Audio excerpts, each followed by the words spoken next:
Hello, in this short video I'm going to show you the basics of R, which is a very popular data analytics tool. So how simple operations can be performed in R, such as reading the data into R, summarizing the data, and then simple graphs that we can do with R, and how to navigate R. The data that we're going to be using is in the file universal bank CT. Note that it's a comma separated value file, which means that every row is just a bunch of values, and in order to separate each value from another one, we have to use the comma. So let's go ahead and explore that file actually by opening that in Excel. Alright, so this is how the file looks. Number one, note that it's a mixture of different columns. First column, for example, has no meaning. Pretty much it's just an identification of the row. And then I have the column whether or not a person took a loan out from the bank, yes or no. That's a categorical column. Age is a continuous or numerical column, so is experience, income. Zip obviously is categorical, etc. So this is the file that I'm going to use. I'm going to close that, don't save. And note that the file is saved on the drive C in the folder data. So I'm going to start RStudio. So I'm not going to use R per se, but rather RStudio, which offers R functionality, fullest R functionality, but also allows me to edit my code line by line and see what happens as I enter new commands. And also it allows me to navigate help and other useful features. I'm going to illustrate them shortly. So this is console. This is where the code is going to be executed. But I'm going to write the code in the different window, scripting window. So I'm going to start a new R script. Okay, so let's first of all write down some comments. So comments are the lines that are not being executed by R. They're being ignored when the R program is executed. The comment line starts with £sign in R. So whatever you type on this line after the £sign is going to be completely ignored.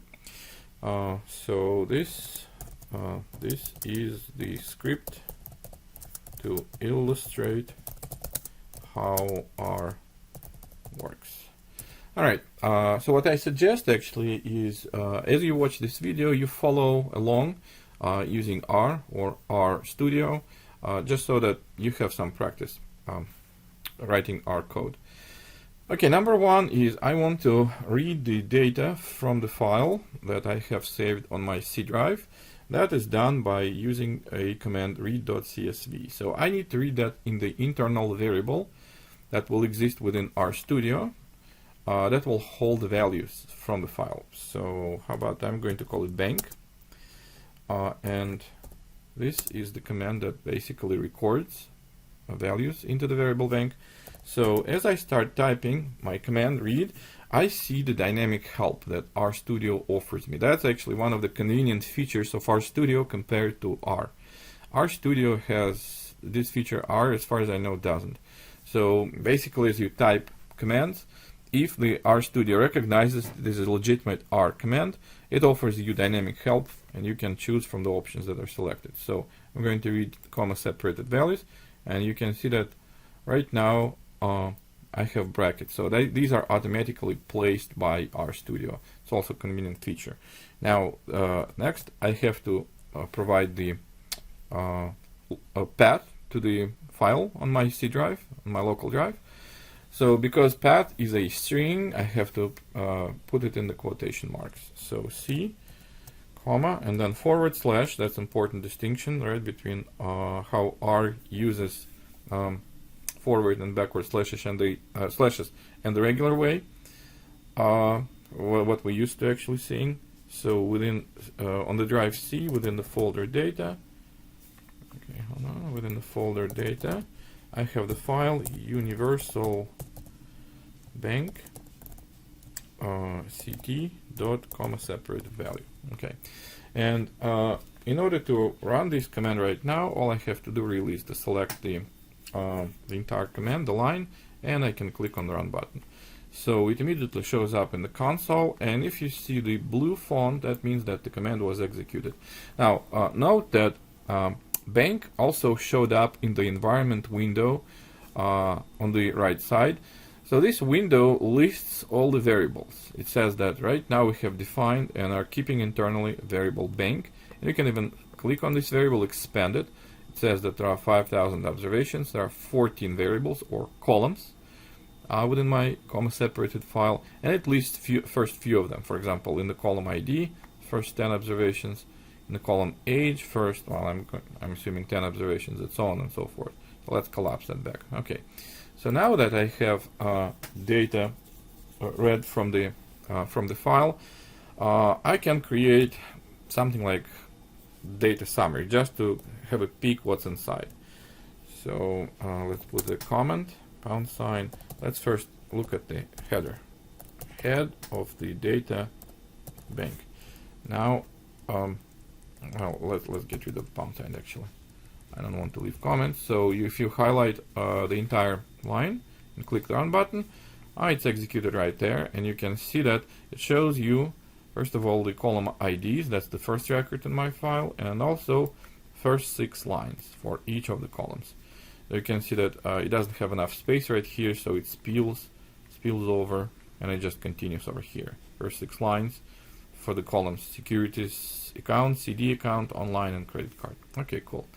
Then I can actually go ahead and create numerical summaries. So all I have to do is use summary. Here is the visual help for me. Summary of the data bank. So let's highlight the entire line and again run it. And you can see that for each variable, out of the 14 variables, 14 columns, it actually automatically detects if the variable is categorical or numerical, and it computes the appropriate statistics. So you can see that the majority of the variables it treats as numerical. For example, age obviously is numerical, so it computes mean, max, mean, median, and also first and the third quartile. Personal loan, the answers recorded in the data were yes and no. Now, that's obviously not a numerical, categorical, and R basically recognizes that and computes the counts for each of these two, yes and no. Okay, so that was just a convenient way how we can present a summary of the data that you have. Let's now graph the data. So one of the popular plots or one of the popular visual charts that is used by data analysts is the scatter plot.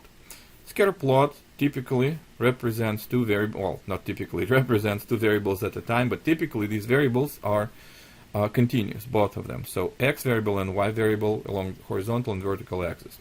So I'm going to use the function plot, and function plot is actually pretty powerful. In R, it can plot pretty much anything. It dynamically determines what are you sending to the function. So in my case, I'm going to actually provide both x and y. So if I start typing x equals, okay, that's my x variable. So let's do the plot of, let's say, income on the horizontal axis, and on the vertical axis I'm going to plot average credit card balance. So my assumption here is that as my income increases in the data file, so does the average credit card balance. So in other words, the more money people are making, the more they spend, and typically they use credit cards for that, right? So let's see if that assumption actually is valid. So my x is going to be variable income, right? But variable income is located inside my file, inside my variable bank data set. So I have to provide the fully specified name for this specific column. So it starts with the variable name bank, and after that I have to type the $, and after $, it basically shows me all these 14 variable values. Okay, so I need to take income, that's my x, and I put comma. Y variable is going to be inside the same dataset bank, $, and I want to see average credit card balance. So let's stop right there and just see if we can plot this one. So I'm going to highlight everything and click run, and it says argument X is missing. What is that? That is argument X. Apparently what I did, yeah, the error that I did, you can see that this is a very unforgiving environment, right? I typed capital X instead of lowercase x. So if you do that and click on the run button, nothing happens, okay? So it doesn't, it actually makes a difference. There is a difference between lowercase x and uppercase x. So R is case sensitive and it's very unforgiving, okay? So if I run it again, this is my plot. And what does it tell me? Well, it tells me that sure enough, if the income is low, then credit card balance is not going to be high. But as income goes higher and higher, I have the also people with high income that don't spend that much money using their credit card, right? They're right here. But also there are quite a number of people actually that are getting their spendings higher and higher and higher as they're making more and more money, which makes sense. Okay, well, a couple of things I want to point out. Number one is I can put a title on the histogram. On this, it's not a histogram yet, it's the scatterplot, right? So title, for that I have to specify parameter main, and you can see right there is my tip, okay, main. I'm going to call it scatterplot, just simple, okay? Also, bank $ income horizontally is not looking good, and bank $CC average doesn't look good. So I have to specify X label, and here's my help, right? Also, it's a string, so my X label is going to be income, all right, and comma Y label, and it's going to be, again, it's a string, credit, credit card average balance. Okay, all right, so I'm going to select everything and run it, and you can see that here is my title, that's main title for the scatter plot, and my labels for X and Y axis also were changed. Okay, well, I can also specify the colors. So for example, if I want to highlight my points and make them red, for example, then I say color equals to quote unquote red. Okay, it's not going to look pretty, but we're not doing anything. We're just learning, right? So if I click the run button, there you go, all the points are highlighted red. So that's how you create a scatter plot. So now let's take a look at a couple of other popular charts. One of them is histogram. So histogram is very simple, actually, HIST, and histogram refers to plotting continuous variables, numerical variables. Let's say I want to plot the variable bank income. Okay, so bank $, where's my income? Right there. And I can actually stop right there. That's pretty much enough for this function. That's very minimum information. So if I run that, here's my histogram, and it looks pretty decent actually. Well, with the exception of, title looks weird. Horizontal axis looks weird. Vertical axis probably okay. So I can change the title just the same as I did for the plot main, and labels for horizontal and vertical axis, same thing, X label and Y label. So I'm not going to do that here just to save time. You can always go back and do this this part, right? What I want to show you is how I can change the number of categories or number of columns horizontal. For example, if I want to make histogram more detailed, then I can go ahead and specify another parameter of this function. That's called breaks. Breaks equal to, right now, I don't know, I have probably 15 breaks or something like that. Let's make 20 breaks. Okay, so I highlight now this command, run it again, and you can see that it adds more bars, right? That's because it creates more breaks horizontally, so it adds more bars, and therefore my histogram starts to look more detailed somewhat, right? Let me go ahead and change to 50 and see what happens. Okay. Alright, so this is my updated histogram, and you can see that as I get more columns, more breaks, that's not necessarily is a good thing, right? Why? Because you're starting using the same terminology as we did in class, overfitting your data, right? In other words, these random spikes, okay, these two random spikes, they do not represent anything special or specific, so that correspond probably to incomes, I'm guessing from $70,000 to $75,000, right?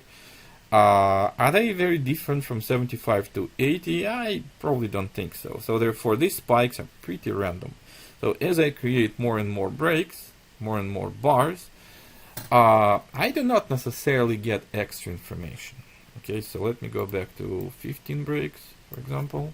Okay, and again I can specify color. For example, color equals to navy blue. Okay, so now I can select everything and hit Control R to make it run, and it updates my histogram. Okay, so far we considered two plots, right?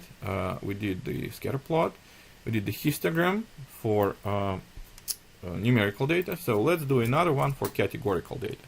So I'm going to put the pound sign here and say bar chart, bar plot for categorical data. Okay, so the only categorical data that I have is personal loan, yes or no. So I'm going to take a look at the distribution of this variable. But before I do that, I need to use the function bar plot. And if you don't know or don't remember how to use certain function in R, it's very easy actually. You can get help, and help is available right there. So from my script screen, from my script window, I can type question mark bar plot and then just run this command, bar plot question mark, and if you run that command, and immediately it will bring up help. So it basically shows you how the bar plot command is used. Okay, so what are the variables that it takes, description, detailed description for each variable, and if you scroll at the very bottom, there are even examples of how this thing is used. So the first one, you can see that what it needs from me, the height. Okay, so oh, by the way, I could do the same thing. I could call up same help if I just type help and send the function name to my help, command name. So question mark bar plot or help bar plot does the same thing. So if I run that, it shows me the same thing. So let me show you something that will generate an error actually. So if I type bar plot, and then I want to plot this variable personal.loan, right? So I'm going to, and it's inside the set bank, right? So bank $ personal loan, and this one is not going to work. So if I try to run it, you can see that nothing happens over here. There are no plots, no new plots anyway. And down there in my console, it says error in the bar plot function. Height must be a vector or a matrix. So in other words, what I tried to do is push a bunch of values, yes and no, into the bar plot function, but all it needs really is how high the bar should be. Okay, that is actually easy to do. So I'm going to call it heights. Okay, and in the variable height, I'm going to record counts of observations labeled yes and also observations labeled no. And that can be done by using the function table. Okay, so table, and after that, inside the table function, I have to specify what is that I'm tabulating. I'm tabulating the variable inside the set bank, and then $ personal loan, this one, right? So if I highlight this command and run it, then it just executes in the console, but there's nothing going on visually. So how about I display now the variable heights that I just recorded, right? So I just type heights, highlight it, and click the run button. And there it is. So basically what function table did is it took the variable personal loan inside the dataset bank, and it created counts, right, for yeses inside this column and for yeses and for no's.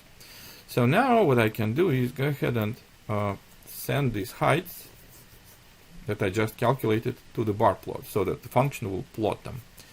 So I'm going to send heights to the function bar plot, and now if I run this command, it will generate the bar plot for me. So I can see visually that in the data set I have many more answers no, and I have answers yes, correct? All the same rules apply. Just like what I did in the first function plot, I can specify the title, main title for the entire chart, label for the X, label for the Y, I can specify the color. So pretty much same manipulations apply to the variable bar plot. So that concludes my short video. Here we learned how to read the data from the files, how to summarize the data and show it to the user right there, and how to plot, how to create scatter plots for typically 2 numerical variables, histograms, it's a univariate chart that shows you 1 numerical variable, and also bar charts, bar plots, that's a univariate chart for a categorical variable. Okay, so that's the end of this video.